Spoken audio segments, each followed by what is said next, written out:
పవన్ కళ్యాణ్ గారు ప్రాయశ్చిత్త దీక్ష చేస్తున్నారు. అంటే సహజంగా ప్రాయశ్చిత్త దీక్ష ఎవరు చేస్తారు? తప్పులు పాపాలు ఎవరు చేస్తే వాళ్ళు ఆ ప్రాయశ్చిత్తం దీక్ష చేస్తారు.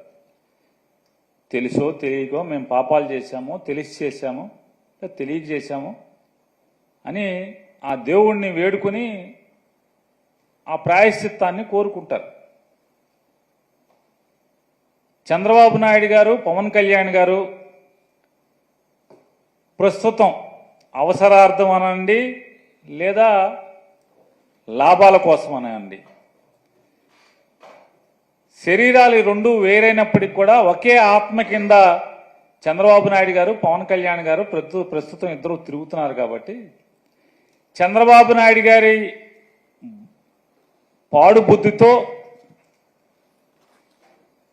కుళ్ళిన మెదడుతో సాక్షాత్తు వెంకటేశ్వర స్వామి వారి ప్రసాదం గురించి మలినపు మాటలు మాట్లాడాడు. కాబట్టి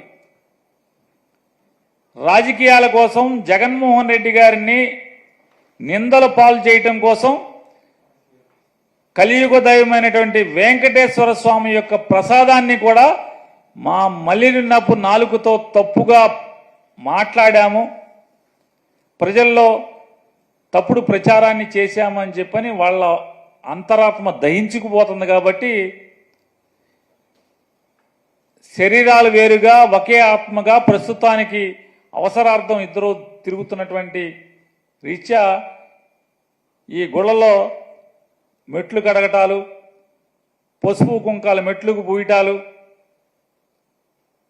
లేదా పాప పరిహారాలు, ప్రాయశ్చిత్తాలు, అంతే కదా. పాపాలు ఎవడు చేస్తే వాళ్లే ప్రాయశ్చిత్తం చేయాలి కదా.